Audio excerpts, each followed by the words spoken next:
Let me transition to another subject because last night, I'm not going to lie to you, I was a bit perturbed.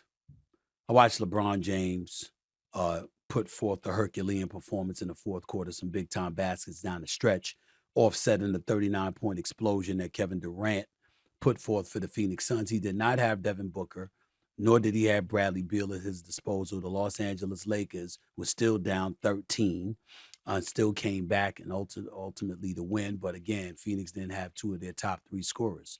And so that is what it is. I will say this. Sometimes we listen to players and we know they're full of shit.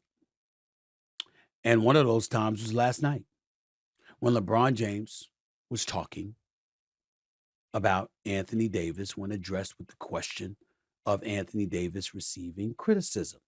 Listen to the great LeBron James and what he had to say. Lies, lies, lies, and more lies. You see, I love the fact that y'all get a full view of the kind of bullshit I have to deal with and other people in the media have to deal with all the time. I'm glad y'all saw it. Why react that way if you didn't know about the criticism? Do you know what they were saying? Do you know? Of course you knew because you watched. Now, for me to throw myself out on Front Street, I want clarification. See, I'm not a person that gives a damn about how people feel about what I feel as long as they represent my position accurately. Like, you ever had, if you're a dude, heterosexual, in my case, in light of the Dwight Howard situation, we need to make sure that I mention that. But if you're a woman and you got a man in your life, tell me I'm wrong when I say this. And I got my staff looking at me. I just need you to nod your head yes or no if I'm right, because damn it, I know I'm right. And I know this from experience because there is somebody that was near and dear to my heart that I once strongly contemplated having life with. And do you know the number one thing that turned me off about her? It certainly wasn't her beauty. Wasn't her gifts in other ways. I mean, she did have a lot going on. But one of the things that's exhausting, and ladies, I'm a man. I'm not a woman. So I can't speak for women, even though I think I can in this situation. And by the way, I don't care if you're heterosexual, homosexual, bisexual, transgender, it don't matter. I promise you, this applies to everyone. White, black, Latino, Asian, American, Native American, don't matter. I promise you what I'm about to say applies to everybody. There is nothing more exhausting than having a significant other and having to waste energy explaining yourself about something they took out of context. You're sitting there with her. You're arguing with her or him. You're going back and forth, back and forth, back and forth. Hannah, look at me when I'm talking to you. You know I'm telling the truth. You're sitting there and you're like, wait a minute.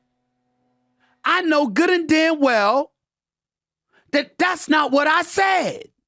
Bailey, look at me. You're literally saying, I know that's not what I said. I know that, damn it was weeks ago, damn it, that I said it. And she bringing it up now. So I forgot exactly what I said, which is a very, very frustrating thing. But from what I recall, I know I ain't say it like that. And then you got to expend energy arguing over the context of what you said. You just throw your hands up and give up. You're like, I ain't got time for this. That's not what I said. That's not what I meant. Am I lying?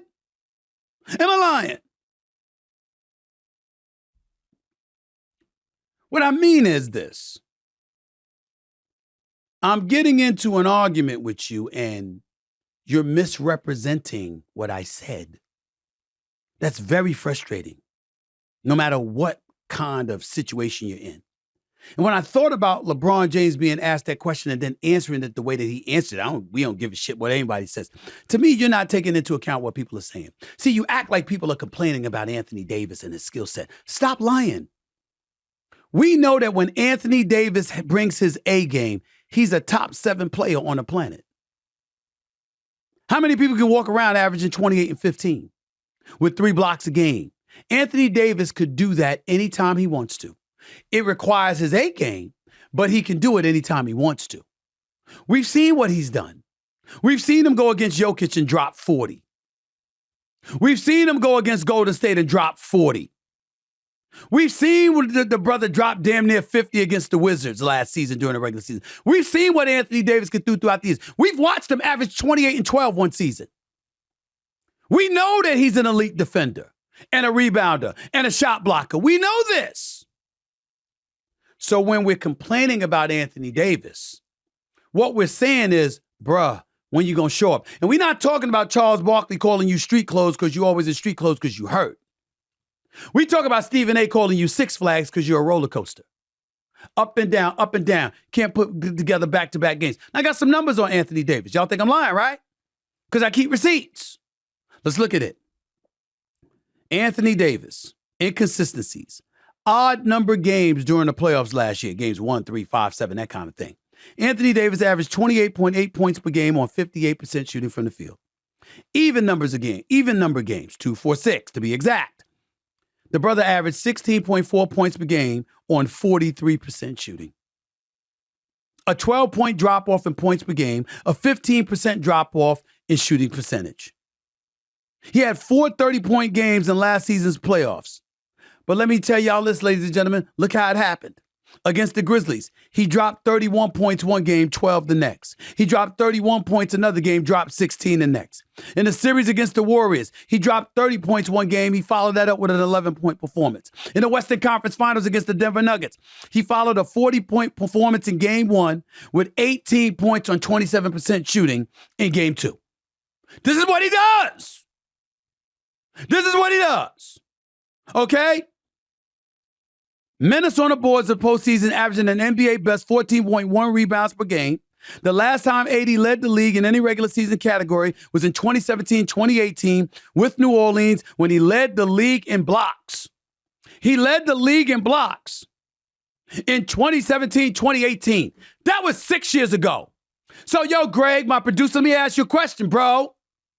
With the talent that Anthony Davis has, the only category, there's scoring, there's rebounding, there's offensive proficiency, there's shot blocking, there's all of this stuff. The only thing he's ever led was in blocks, and that's one season. Can you explain that? With his greatness? They won the title in the bubble, 2019, 2020, COVID, Orlando, Florida, the bubble, the Los Angeles Lakers won. Do you know why so many people dismissed that title? I don't, because the title's a title, and they had to win it, and I give them respect. But do you know why so many people dismiss Anthony Davis when it comes to that title? Because they said it was a 4-month break, because the season was halted. They say if the season had not been halted, and Anthony Davis had to play through February, through March, through April, through May, into June, he would have never made it. He'd got hurt. He wouldn't have been available. Or he would have been Six Flags. That's what they say. So my point is, LeBron James is in his 21st season. This brother, though, only plays 29 minutes in Game 1, turns around in Game 2, and plays the entire fourth quarter. And closes. Yo, y'all, we're not disrespecting Anthony Davis. We're saying you're that great. When we talk about Kevin Durant, what do we say? You're that great. We don't talk about scrubs because they scrubs. We don't talk about scrubs. We talk about greatness. And we want to see it on display. So LeBron saying what he said, of course you're listening. Of course y'all salty about it. Of course y'all think that it's somewhat unfair. But guess what, LeBron? Why the hell did you talk about retiring?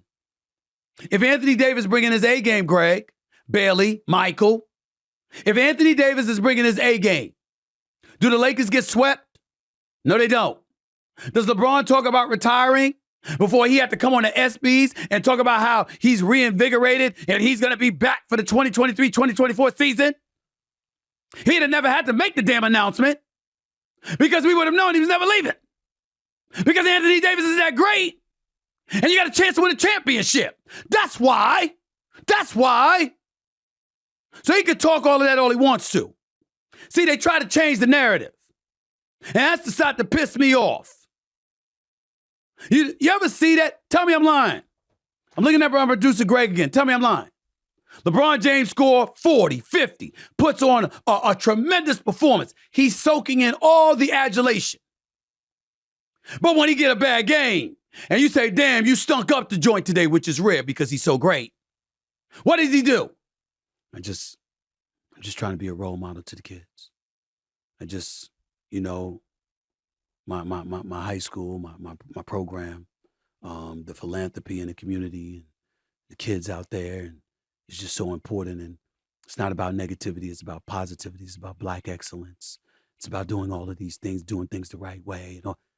Who the hell was talking all about that? How come you don't bring that up when you drop 50? How come you don't bring that up when you win in games? Why does it always correlate when there's criticism? See, that's the bullshit. That's the bullshit. That's what I'm talking about. You're so great. I got you number 2 all time. All time. Only Jordan better, in my estimation.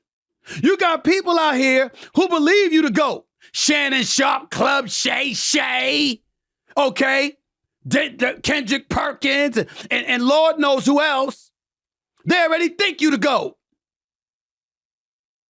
Why is it when we the one day that you might have a mulligan and guess what? We gonna sit up there, yo man, it's bad day, bro. You gotta shoot. You can't shoot the fall away jump shot. You gotta take it to the rack. Blah blah blah. No, I'm just trying to be there for the kids. I don't want to be negative. Really? That's trying to make the critics of the sport villains. That's what you're trying to do when all we talking about is the sport.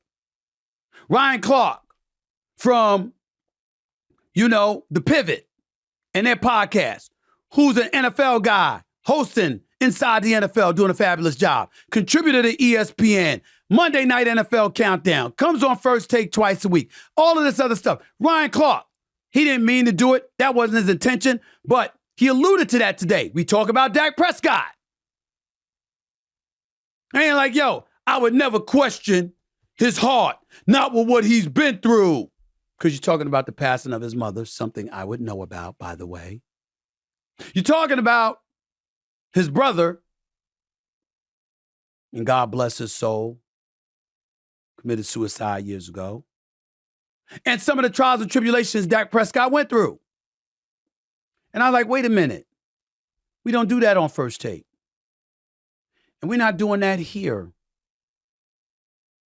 Because this is Stephen A. Smith's show. The same dude who stars on First Take. And I would never do that to another human being. Mental illness, mental health is a very, very serious matter. I'm very, very sensitive to that. I never wanted to kill myself, but I wanted to die when my mother died. It's the worst feeling I've ever had in my life. For a long, long time. And if I'm being totally honest with you, I've never gotten over it. I just move on because she raised me to be able to move on. But I miss every day.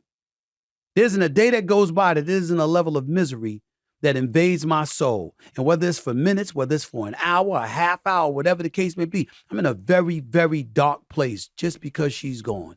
I understand.